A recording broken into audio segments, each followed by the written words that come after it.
Fala turma, professor Samuel Dória, mais uma vez falando de matemática com vocês. E aí, tudo bem com vocês? Chegamos em nossa 26ª aula dessa maratona de estudos. Então, gente, em nossa 26ª aula, nós não podemos esquecer que o nosso componente curricular continua sendo matemática. Essa aula tem como público-alvo vocês, alunos do 9º ano do ensino fundamental. E que nessa aula de hoje nós iremos falar sobre ângulos correspondentes. Na verdade, na aula anterior, nós iniciamos o estudo dos ângulos. Nessa aula nós vamos nos aprofundar um pouquinho mais, revendo habilidades vistas na aula anterior, para darmos prosseguimento a esse objeto de conhecimento. Gente, em relação às atividades do formulário, eu tenho percebido que muitos alunos eles estão respondendo somente para ter o nome ali, na lista de presença. Tenho visto que muitos alunos têm tirado 0, que muitos alunos têm respondido várias vezes até conseguir uma nota boa. Já informei para vocês que só vale o primeiro formulário que foi enviado, os demais eu apago. Portanto, eu quero pedir a vocês que no ato da resolução das atividades, leiam as questões direitinho. Se não entender, vá à videoaula, assista a videoaula. Se tiver dúvida, recorra ao seu monitor, ao seu professor, até mesmo a mim. Eu estou à disposição. Mas não responda às atividades só para ter o nome lá na lista de presença. Então, pessoal, vamos lembrar que o objetivo dessa aula é classificar os ângulos em correspondentes. Ou seja, nós vamos rever as habilidades já vistas, sobre ângulos, e aí nós vamos concluir a aula classificando os ângulos em correspondentes. Então, pessoal, para iniciar a nossa aula, nós vamos lembrar onde está o ângulo, quais os elementos formadores de um ângulo. Então, nesse caso, como o ângulo não está dentro de um polígono, nós vamos falar de ângulos compreendidos entre duas semirretas. Para termos um ângulo, nós precisamos ter o vértice. Nesse vértice aqui, duas semirretas estão partindo de um mesmo vértice. Essas duas semirretas, elas dão origem a esse ângulo. Essa parte interna é o ângulo. Tem o ângulo externo, nós vamos falar ainda sobre esse ângulo externo, mas até o momento nós estamos focando nesse ângulo interno. Então, esse é o ângulo, o segmento OA e o segmento OB são segmentos que dão origem a esse ângulo. E esse ângulo é classificado como AOB. Já vimos isso. Pessoal, então, depois que nós vimos, onde está o ângulo, agora nós vamos falar de ângulos que são consecutivos. O que são consecutivos? Consecutivo, vocês sabem, eles estão em sequência. Ou seja, aqui nós temos 3 semirretas partindo de um mesmo vértice. Essas 3 semirretas, elas dão origem a 3 ângulos. Esse daqui é um ângulo, que foi dividido em 2 ângulos. Aí nós temos esse ângulo e esse outro ângulo aqui, que são partes da divisão do ângulo maior. Portanto, nós temos o ângulo EAF, o ângulo EAG e o ângulo FAG. Olhe, EAF, EAG e FAG. São 3 ângulos. Então, esses ângulos, a cada 2 ângulos aqui contidos, eles podem ser classificados como os consecutivos. Então, vamos ver quais ângulos são consecutivos entre si. Nós temos aqui o ângulo EAF. O ângulo EAF, ele é compreendido por essas duas semirretas. Então, é o ângulo EAF.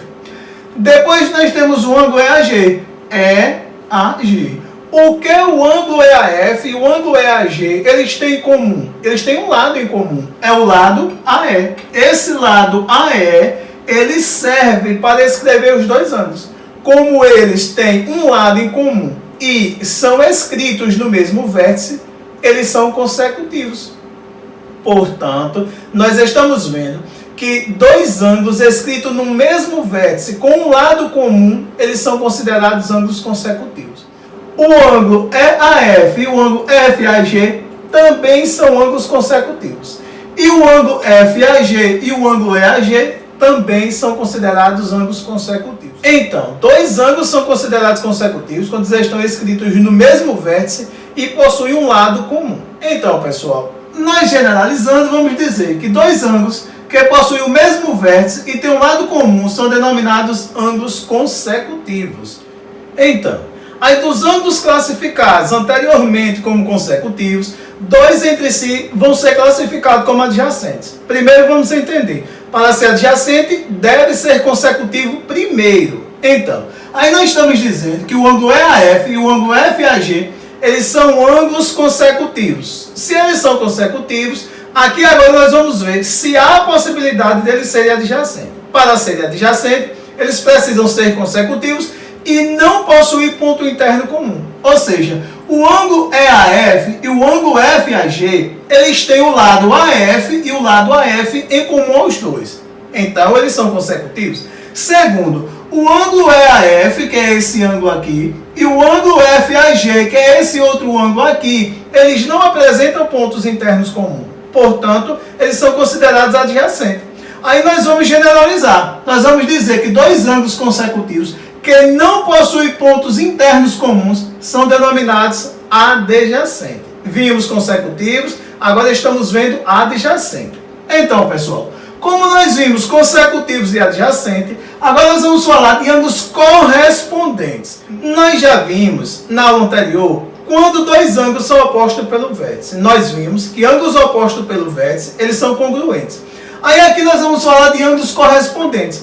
Primeiro ele diz, dadas duas retas paralelas interceptadas por uma transversal, obtemos 8 ângulos. Nós temos duas retas, a reta R e a reta S, são paralelas entre si. Nós já estudamos essa questão de posições relativas entre duas retas, o paralelismo e o perpendicularismo. E aí nós estamos dizendo que a reta R e a reta S são paralelas entre si. Essa reta R e essa reta S foi interceptada por uma reta transversal, a reta T. A partir do momento que elas se interceptam, elas passam a ser concorrentes.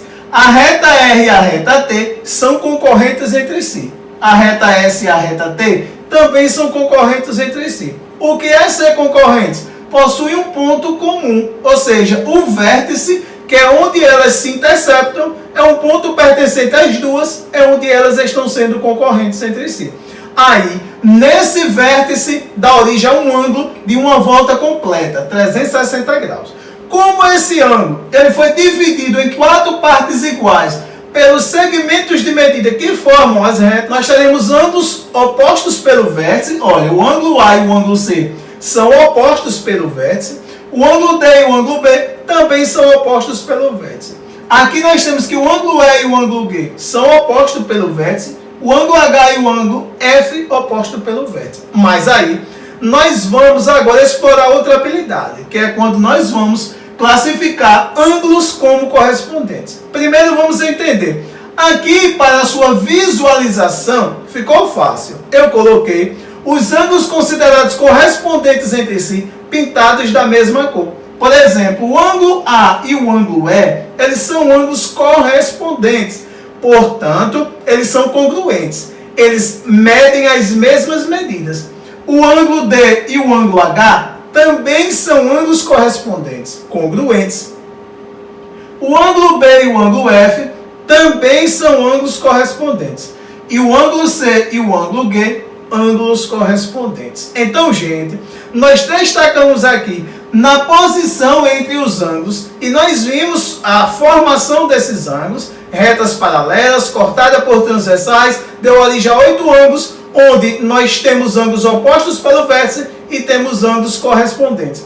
Tanto os ângulos opostos pelo vértice quanto os ângulos correspondentes entre si são congruentes, apresentam medidas iguais. Aí, para generalizar, nós vamos dizer, dada duas retas paralelas interceptadas por uma transversal, os ângulos correspondentes são congruentes. Foi o que nós falamos agora. Identificamos os que são correspondentes entre si e agora nós estamos reafirmando que eles são congruentes também. Então, pessoal, nossa aula foi simples, revimos algumas habilidades de ângulos, vimos uma nova habilidade. Não esqueça de solucionar o problema proposto lá no formulário. Lembre que não é solucionado de qualquer jeito, não é responder o formulário só para ter seu nome na lista de presença. Um forte abraço e até o próximo encontro.